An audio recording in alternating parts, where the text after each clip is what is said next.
Hello दोस्तों, स्वागत है आपका हमारे इस YouTube चैनल पे। दोस्तों, कहानी को शुरू करने से पहले एक ज़रूरी बात, अगर आपने चैनल को सब्सक्राइब नहीं किया है तो पहले आप जल्दी से चैनल को सब्सक्राइब कर दीजिए ताकि आपको हमारी नई नई कहानियों की जो नोटिफिकेशन है वो आपको सबसे पहले मिलती रहे। तो चलिए दोस्तों, बढ़ते हैं हमारी आज की कहानी की तरफ। राजीव और सुनील जयपुर के एक बड़े ऑफिस में काम करते थे। उन दोनों ने बचपन से ही साथ में पढ़ाई की थी और हमेशा एक साथ ही रहते थे।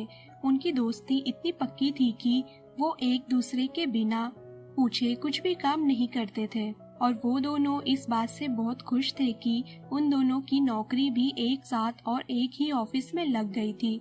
अब राजीव ने मोटरसाइकिल भी खरीद ली थी, इसलिए राजीव सुनील को ऑफिस से घर साथ ही लेकर जाता था। एक दिन जब राजीव और सुनील ऑफिस में गए हुए थे तो उन्होंने क्या देखा कि नीलम नाम की एक लड़की उनके ऑफिस में नई नई काम पर लग रही है और वो देखने में बहुत ही खूबसूरत थी।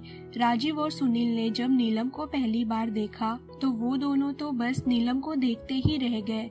फिर नीलम अपने काम में लग गई और राजीव और सुनील भी अपने काम में लग गए, पर शायद राजीव और सुनील दोनों को ही नीलम को लाइक करने लगे थे और दोनों ही किसी न किसी बहाने से नीलम से बात करते रहते थे। एक दिन राजीव ने सुनील से कहा कि यार सुनील, नीलम तो बहुत खूबसूरत है और तुझे पता है मुझे उससे प्यार हो गया है। तो सुनील, यार मेरी कुछ हेल्प करना प्लीज, एक बार मेरी सेटिंग नीलम से करवा दे यार। मगर शायद राजीव को ये बात पता नहीं थी कि सुनील भी नीलम को मन ही मन बहुत चाहता है, लेकिन सुनील ने सोचा कि राजीव मेरा बहुत अच्छा दोस्त है तो उसके आगे नीलम क्या चीज है। तब सुनील कहता है कि राजीव, वाकई में तेरी और नीलम की जोड़ी बहुत अच्छी लगेगी और तू चिंता मत कर, नीलम भी एक दिन तुझसे प्यार जरूर करने लगेगी। एक दिन जब नीलम का जन्मदिन आया और नीलम ने अपने जन्मदिन में ऑफिस के सभी लोगों को बुलाया। ये बात सुनकर राजीव बहुत खुश हो गया और सुनील से कहने लगा कि सुनील, नीलम के लिए मैं एक ऐसा बड़ा सा गिफ्ट खरीद लेता हूँ और मैं उसके लिए ऐसा गिफ्ट लूंगा कि वो समझ जाए कि मैं उससे बहुत प्यार करता हूँ। तभी सुनील अपना मन दबाते हुए कहता है, हाँ राजीव, तू उसके लिए एक ऐसा अच्छा गिफ्ट ले लेना। उस गिफ्ट को देखकर नीलम जरूर तेरे प्यार को समझ जाएगी। तभी ऑफिस से छुट्टी हो जाती है और अचानक नीलम का फोन सुनील के पास भी आता है। उसको नीलम कहती है, सुनील, तुम्हें मेरे जन्मदिन पर कल जरूर आना है और टाइम से ही मेरे घर पहुंच जाना, ओके। ये कहकर नीलम फोन रख देती है। तब सुनील सोचता है कि नीलम ने मुझे फोन क्यों किया होगा, कहीं नीलम के मन में मेरे लिए कुछ भी ना हो। भगवान प्लीज, नहीं तो मेरे दोस्त राजीव का दिल टूट जाएगा। तब अगले दिन राजीव और सुनील नेहा, जो उनकी दोस्त थी, से भी साथ लेकर नीलम के घर जन्मदिन की पार्टी में पहुंच जाते हैं। नीलम ने अपनी जन्मदिन की पार्टी घर में ही रखी हुई थी।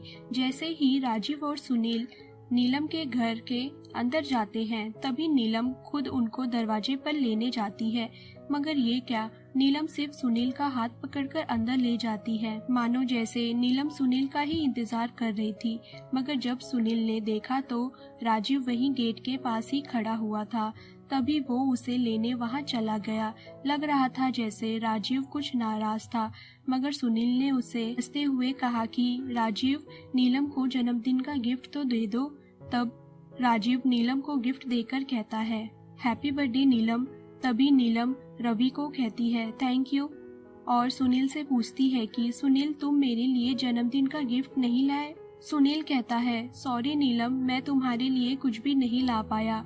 नीलम कहती है, चलो कोई बात नहीं। सुनील अब केक काटते हैं। नीलम अब केक के ऊपर की मोमबत्ती बुझाती है और सभी ताली बजाते हुए नीलम को हैप्पी बर्थडे कहते हैं। नीलम ने केक काटकर सबसे पहले अपनी मम्मी पापा को खिलाया और फिर केक काटकर सुनील को जबरदस्ती खिला दिया और उसी वक्त नीलम ने सुनील के बारे में अपनी मम्मी पापा को बताया और सुनील ने नीलम की मम्मी पापा को नमस्ते कहा और उनसे ये भी कहा कि आंटी अंकल जी, ये राजीव है, मेरा बचपन का दोस्त और मेरा सबसे अच्छा दोस्त।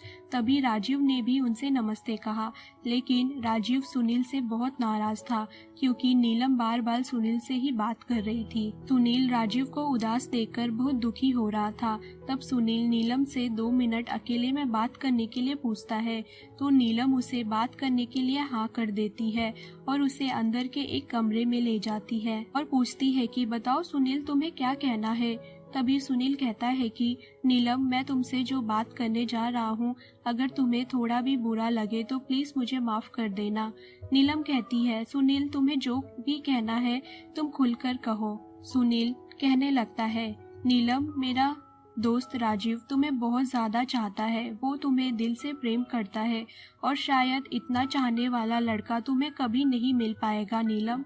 तब नीलम सुनील से कहती है कि सुनील, मैंने सोचा कि तुम अपने दिल की बात मुझसे कहोगे, लेकिन तुमने तो मेरा दिल ही तोड़ दिया।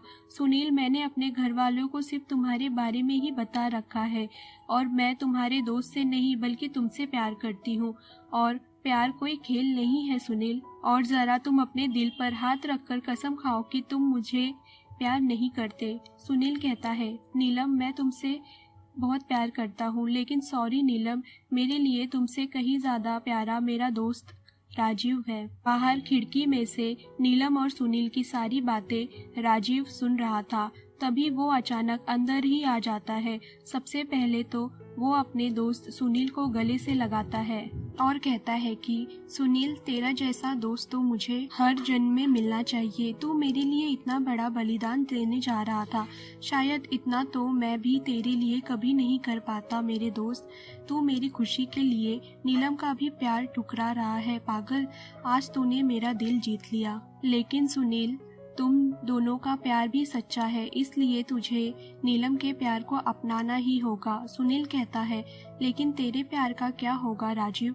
तब राजीव कहता है, अरे पागल, मेरा तो एक तरफा प्यार था जो कभी नहीं मिल सकता। और सुनील, तू मेरे लिए इतना कुछ कर सकता है तो क्या मैं तेरे लिए कुछ भी नहीं कर सकता। यह कहकर राजीव सुनील का हाथ नीलम के हाथों में थमा देता है और कहता है कि सुनील, तुम दोनों का प्यार तो मिल गया, मगर अपने दोस्त को भूल मत जाना। सुनील, नहीं यार, ऐसा भला कभी हो सकता है। तब राजीव कहता है, अरे पागल, मैं तो मजाक कर रहा था। इस बात पर तीनों ही हंसने लग जाते हैं। तो दोस्तों, ये थी कहानी 2 दोस्त और एक गर्लफ्रेंड की। दोस्तों, अगर आपको हमारी ये कहानी पसंद आई हो तो कहानी को लाइक शेयर करना बिल्कुल ना भूले दोस्तों, अगर अभी भी आपने चैनल को सब्सक्राइब नहीं किया है तो पहले आप जल्दी से चैनल को सब्सक्राइब कर दीजिए ताकि आपको हमारी आने वाली नई नई कहानियों की नोटिफिकेशन मिलती रहे। तो दोस्तों, हम फिर मिलते हैं अपनी एक और नई कहानी के साथ।